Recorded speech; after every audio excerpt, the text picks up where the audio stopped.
پاکستان نیول academy میں 124ویں midshipman اور 32ویں شارٹ سروس کمیشن کورس کی passing out parade. Rear admiral Ahmed Mohammed Ibrahim آل بن Ali commander royal Bahrain naval force کی بطور مہمان خصوصی شرکت۔ مہمان خصوصی نے پریڈ کا معائنہ کیا اور نمایاں کارکردگی دکھانے والے کیڈٹس کو انعامات سے نوازا۔ پاکستان سے آفیسر کیڈٹ عمر مختار اور عراق سے کیڈٹ الندبی فہد حسام فرید کو chief of the naval staff gold medal دیا گیا۔ ریئر ایڈمرل احمد ابراہیم آل بن علی نے کہا وہ خود بھی پاکستانی نیول اکیڈمی سے فارغ التحصیل ہیں۔ کیڈٹس کے لیے امکانات کی ایک دنیا موجود ہے۔ دوسرے ممالک کے کیڈٹس کو تربیت دینا اکیڈمی کے لیے باعث فخر ہے۔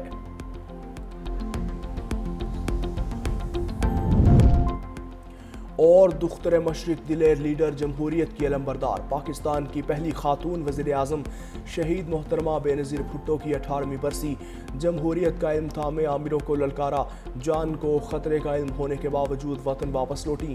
4 سالہ جلا وطنی کے بعد لیاقت باغ میں جیالوں کے درمیان پہنچی۔ آنکھوں میں قوم کی خوشحالی کا خواب لیے، لبوں پر امید کے بول تھے۔ عوام کے سمندر سے خطاب کے بعد جیالوں کو الوداع کہا۔ گاڑی میں بیٹھی مگر عوام کی محبت انہیں سن روف سے باہر کھینچ لائی۔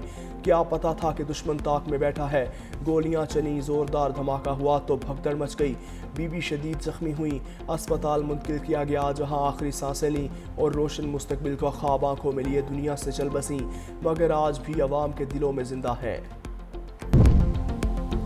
وفاقی وزیر داخلہ محسن نقوی کا شہید محترمہ بے نظیر بھٹو کو خراج عقیدت۔ وزیر داخلہ نے شہید بی بی کو امید، استقامت اور جمہوریت کی علامت قرار دیا۔ کہا بے نظیر بھٹو ایک عہد کا نام ہے جن کی قومی اور سیاسی خدمات ہمیشہ یاد رکھی جائیں گی۔ پرامن اور جمہوری پاکستان کے لیے جان قربان کی۔ ان کا وژن آج بھی جمہوری قوتوں کے لیے مشعل راہ ہے۔ صدر آصف علی زرداری اور بلاول بھٹو زرداری ان کی میراث کو آگے بڑھا رہے ہیں۔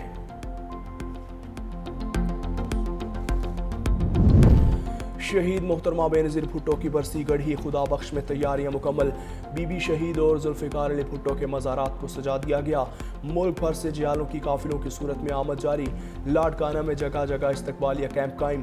دن 2 بجے بڑا جلسہ ہوگا۔ سیکیورٹی کے سخت انتظامات۔ محترمہ بے نظیر بھٹو کی برسی کے موقع پر آج سندھ میں عام تعطیل کا اعلان۔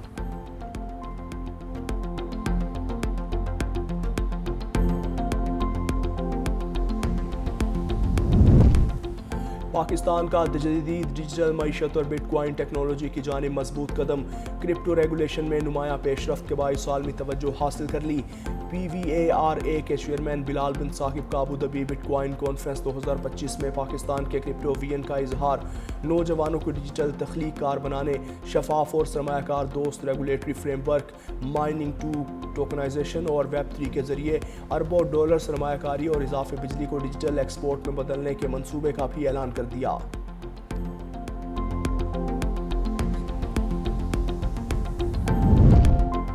افغانستان میں دہشت گردوں کی محفوظ پناہ گاہیں خطے اور دنیا کے لیے سنگین خطرہ بن گئیں۔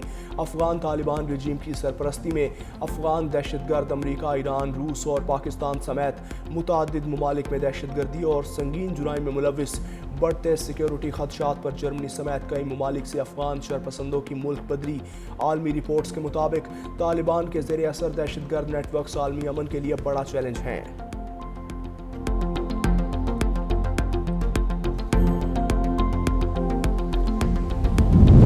سکھ فار جسٹس نے بھارت میں عیسائیوں کے لیے محفوظ وطن ٹرمپ لینڈ کا مطالبہ کر دیا۔ اقوام متحدہ کے حق کے خود ارادیت کے تحت شمال مشرقی بھارت میں مجوزہ عیسائی ریاست کا نقشہ جاری۔ سکھ فار جسٹس نے خطے کو امریکی صدر ڈونلڈ ٹرمپ کے نام سے منسوب کرنے کی بھی تجویز دے دی۔ گرپتونت سنگھ پنو کی ٹرمپ سے براہ راست مداخلت کی اپیل۔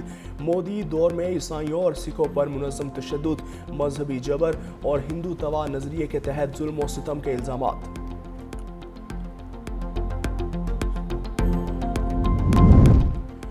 وزیر اعلیٰ خیبر پختونخوا سہیل آفریدی آج لاہور آئیں گے۔ وزیر اعلیٰ کے پی کے اعزاز میں دوپہر کے وقت پھیرا میں ظہرانہ دیا جائے گا۔ راوٹ ٹول پلازا پر سینٹرل پنجاب کی قیادت وزیر اعلیٰ کا استقبال کرے گی۔ سہیل آفریدی کے سینٹرل پنجاب تنظیم سے اہم ملاقاتیں ہوں گی۔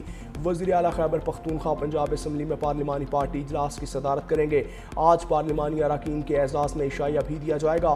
سہیل آفریدی کی رات 8:30 بجے پریس بریفنگ بھی متوقع۔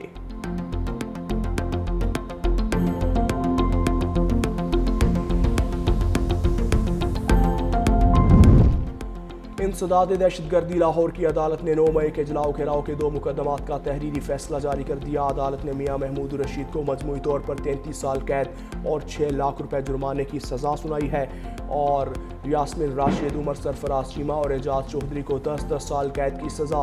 فیصلے کے مطابق ڈاکٹر یاسمین راشد، اعجاز اور عمر سرفراز سازش کی میٹنگ میں شامل تھے اور جرم ثابت ہونے پر 7 ملزمان کو قید کی سزا سنائی گئی۔ 23 ملزمان کو جرم ثابت نہ ہونے پر بری کر دیا۔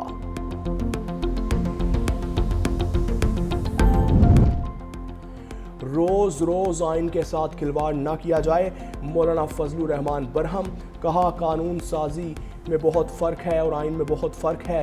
پی ٹی آئی کو مذاکرات کی پیشکش کرنے کو مثبت سمجھتے ہیں، لیکن میرٹ پر قبضے ہوتے تو ملک میں مہنگائی اور استحصال نظام نہ ہوتا۔ ہم نے ہمیشہ آزادی اظہار حق کا ساتھ دیا۔ حق کے لیے احتجاج کرنا ہر کسی کا حق ہے۔ زمینی حقائق کو سامنے رکھ کر صوبوں کی تقسیم ہونی چاہیے۔ صدارتی نظام پاکستانی تاریخ میں ناکام ہو چکا۔ پی آئی اے کی نجکاری اچھی بات ہے مگر ہمارے کچھ خدشات ہیں، وزیر اعلیٰ سندھ مراد علی شاہ کہتے ہیں۔ پی آئی اے کے ملازمین کے مفادات کا تحفظ ہونا چاہیے۔ اسٹیل مل سندھ کی زمین ہے اور یہ بھی سندھ کے پاس واپس ہی آئے گی۔ Karachi N E D university میں ٹیکنالوجی پارک بنا رہے ہیں۔ ٹریٹمنٹ پلانٹ 4 کے منصوبے پر کام شروع ہو چکا۔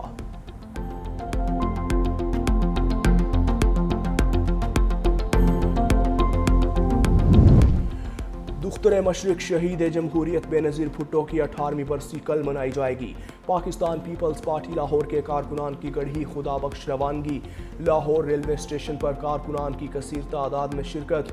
سینئر رہنما میاں عزیز الرحمان چند نے کارکنان سے خطاب میں کہا، بے نظیر بھٹو نے جمہوریت، آئین اور عوام کے حقوق کے لیے اپنی جان کا نذرانہ پیش کیا۔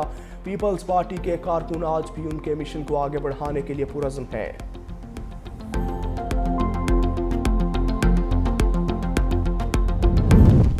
شورکوٹ میں مبینہ پولیس مقابلے، 2 ڈاکو مارے گئے۔ پولیس ذرائع کے مطابق پولیس ناکے پر موٹر سائیکل سواروں کو رکنے کا اشارہ کیا، جس پر ملزمان نے پولیس اہلکاروں پر فائرنگ کر دی۔ جوابی کارروائی کے دوران ملزمان کماد کی فصل میں پناہ لی۔ دونوں ملزم اپنے ہی ساتھیوں کی فائرنگ میں مارے گئے۔ ہلاک ڈاکوؤں کی شناخت طاہر جوتا اور جابر کے ناموں سے ہوئی۔ ڈاکوؤں کے 2 ساتھی فرار۔ ننکانہ صاحب میں مبینہ سی سی ڈی پولیس مقابلہ، 1 منشیات فروش ہلاک، 2 فرار ہو گئے۔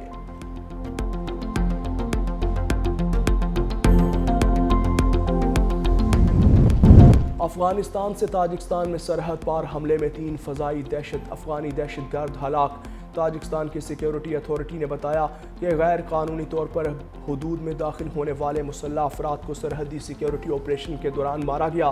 ہلاک دہشت گردوں سے M16 رائفل، کلاشنکوف، 3 پستول، 10 دستی بم، نائٹ ویژن ڈیوائس، دھماکہ خیز مواد اور دیگر سامان برآمد۔ تاجک حکام کے مطابق یہ 1 ماہ کے دوران افغانستان سے تاجکستان میں تیسرا مسلح دراندازی کا واقعہ ہے۔ سیکیورٹی کے ماہرین کے مطابق افغان طالبان کے زیر تسلط افغانستان اور مسلح گروہوں کی موجودگی پڑوسی ممالک کے لیے سنگین سلامتی خطرہ بن چکی۔ سردی نے شکنجہ کس لیا، لیہ میں پارہ -10 تک گر گیا۔ کل رات -4 کوئٹہ اور دن -3 ریکارڈ۔ مری 2، اسلام آباد 4، فیصل آباد 5 رہا۔